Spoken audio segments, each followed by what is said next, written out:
Monsieur le Président de l'Assemblée, Mr. President of the General Assembly, Deputy Secretary General of the United Nations, ladies and gentlemen, heads of state and government, ministers, ambassadors, ladies and gentlemen, it is an honor for me to take the floor before this august assembly to bring France's voice. And I'm thinking right now about those who have fought in my country, but also throughout the world, for France to be free.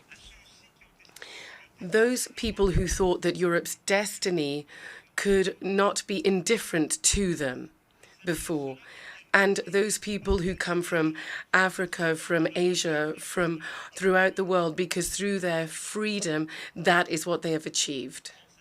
I'm thinking about those people who've written our charter and who've built the walls of this organization to stop the worst when that happened on 2 occasions in the 20th century that inflicted upon the whole of humanity immeasurable suffering.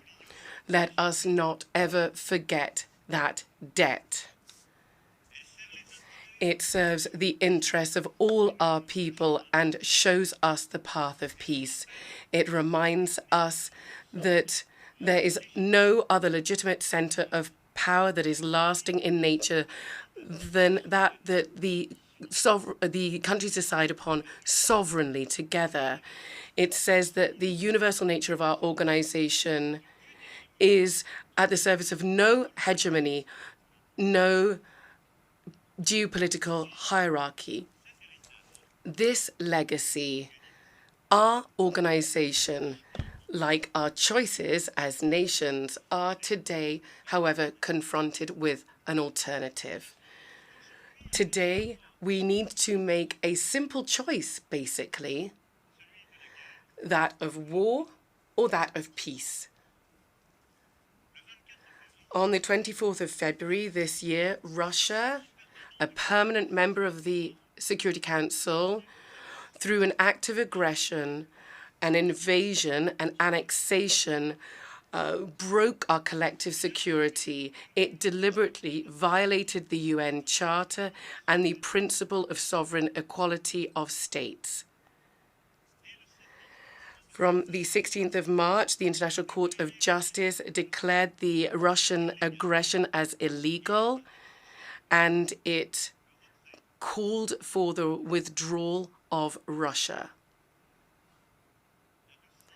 Russia decided, by doing so, to pave the way for other wars of annexation in Europe today and perhaps tomorrow in Asia or in Africa or in Latin America. We can say anything we want today, and I hear a lot of discussions, a lot of stances are taken. There is one sure and certain thing. When I am talking to you now, there are Russian troops in Ukraine. And as far as I know, there are no Ukrainian troops in Russia. That is a statement of fact. And we all need to understand that. The longer it goes on, the worse and more threatening this war is for Europe and the world. It leads us to greater conflict, ongoing conflict, where the security and sovereignty of everyone no longer depends on a balance of strength, on the strength of alliances, but rather that of armed groups and militias. Those who consider themselves as strong seek to subject or subjugate all those who they consider as weak. Those who, what we've seen since the 24th of February, is a return to the age of imperialism and colonies. France rejects this. France obstinately will look for peace. Our position is clear, and we want to serve this. And so that is why I am engaging in a dialogue with Russia and have done so since the start of the war. And over these past months, and I will continue to head this up because it's only together that we will find peace. A quest for peace with initiatives taken over the months and years before the conflict, a quest for peace since the 24th of February by the humanitarian, military and political support that we're providing to the Ukrainian people so that they can enjoy their legitimate right to defense and preserve their sovereignty. The quest for peace by condemning the invasion of a sovereign state and the violation of our collective security principles, war crimes committed by Russia in Ukraine, and by our refusal of impunity. International justice must establish the crimes and condemn and try the perpetrators. The quest for peace through our desire to curb geographic expansionism in war. And here we undertake to support the efforts of the IAEA to prevent the impact of war on safety and security of nuclear plants, as we'll do tomorrow beside the Ukrainians whose sovereignty and safety is absolutely crucial. We have ensured that a IAEA mission went to Ukraine, establishing its independent report to prevent the risk of an accident whose consequences would be devastating. We are all aware today here that only an agreement that respects international law will enable peace to come back. A negotiation can only be possible if sovereignly Ukraine wants it and Russia accepts it in good faith. We are all aware as well that a negotiation will only be successful if Ukraine is liberated and its sovereignty is protected. Russia must now see that it cannot impose its will militarily, even if there are fake pretend referenda in territories that have been bombed and are now occupied. It is up to the members of the Security Council to say this loud and clear, and to the members of this assembly to support us on our path to peace. I, from this podium, call upon members of the United Nations to act so that Russia rejects the path of war and assesses the cost for itself and for all of us, and really brings an end to this act of aggression. We're not talking about choosing a camp here between the East and the West, either between the North or the South either. What we're talking about is everybody's responsibility, everybody who's committed to the respect of the Charter and our most common precious good, peace. Because over and beyond war, there's a risk of dividing the world that's at stake here with the direct and indirect impact of the conflict. I know that here many cherish a feeling of injustice because of economic, energy, and all the other dramatic consequences because of the war conducted by Russia. I know that there are countries here that have chosen a form of neutrality vis-a-vis this war. With very honesty today, who is saying clearly, those who are saying that they're not aligned, they are wrong. They are making a historic error. The combat of the non-aligned movement is a combat for peace. They fought for peace, for the sovereignty of states, for the territorial integrity of everybody. The fight for the non-aligned.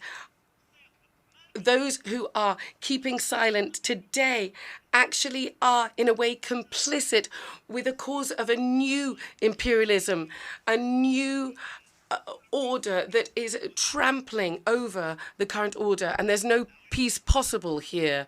Russia is today seeking to uphold a double standard, but the war in Ukraine must not be a conflict that leaves anyone indifferent.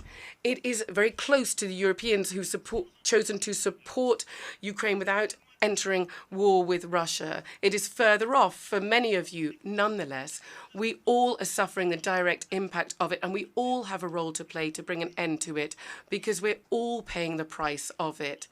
By its very foundation, this war launched by Russia is undermining the principle of our organization, is undermining the only possible world order, is undermining peace, that which underpins peace, the respect for the intangibility of borders and sovereign nations. To this end, let us not muddle up cause and effect.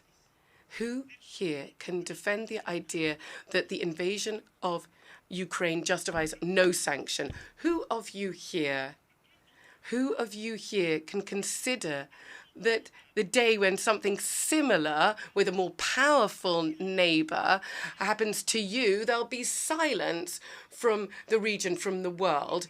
Who can say that's the best solution? Who can believe that Russia just has to win this war for us to move on to something else? Nobody can believe that.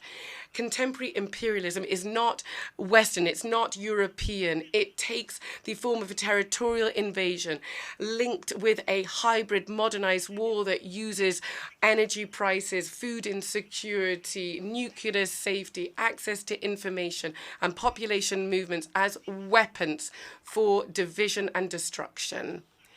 And it's there. That is how the war undermines all of our sovereignty.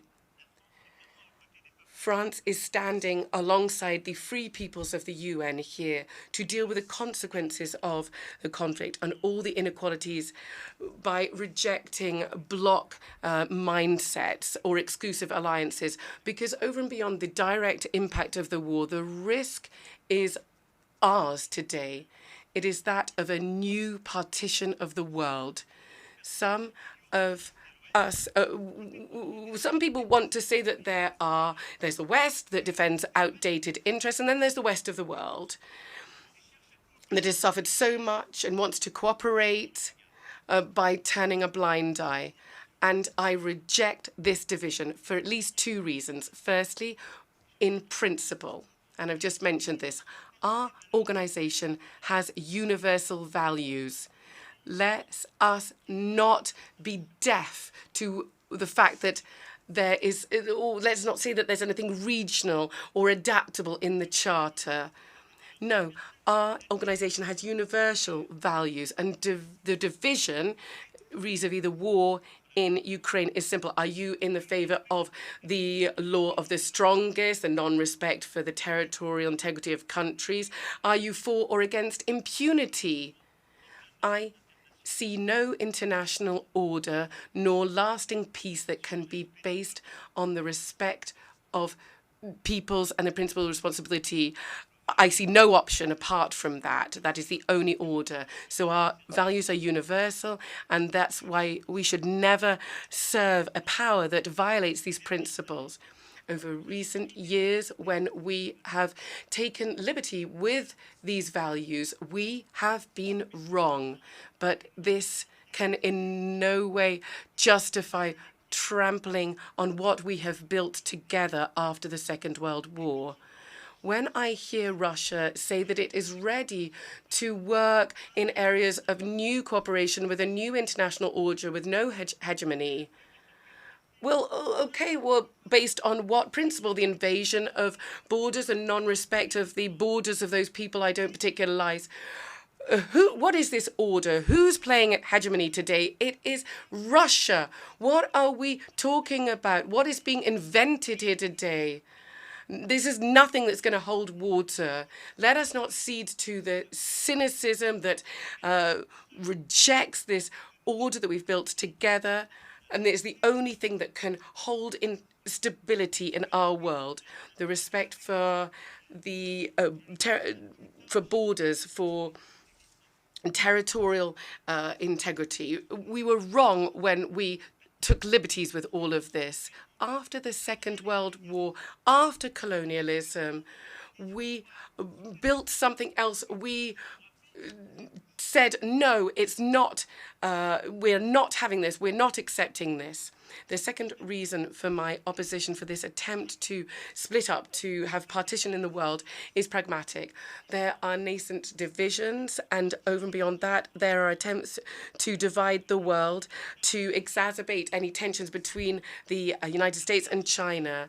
That is not going to be a new Cold War.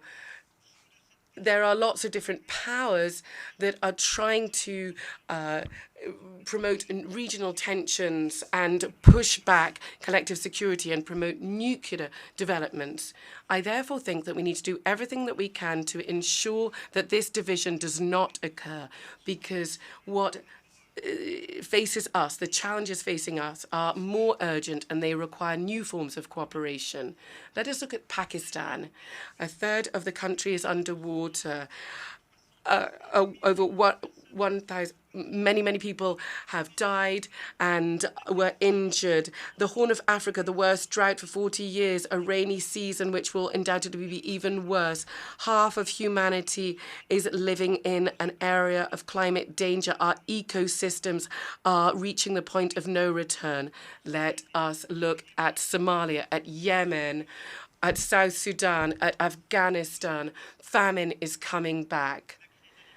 The food crisis is striking everywhere, and it is affecting the most vulnerable people. Millions of children are facing famine. There are 100 million people displaced between 1999 and 2015.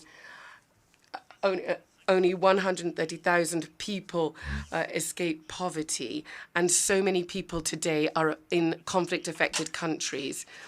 Given these crises, climate change, pandemics, the spike in food prices, the most vulnerable people are always the worst affected. Threats are always there, over and beyond all that. Terrorism that affects the Sahel and the Middle East, nuclear proliferation in Iran and in North Korea as well. We have not managed to curb this. These are the things we need to address urgently. And there were all these descriptions that I've just given you, and this list is not exhaustive. But each time when we have shortcomings in our international system, we need to curb these problems. And much of these problems are caused by divisions between us. Therefore, it is our shared responsibility, must be to help the most fragile, to help the most vulnerable, to cope with these challenges. Narendra Modi, the Prime Minister of India, was right when he said, the time is not for war.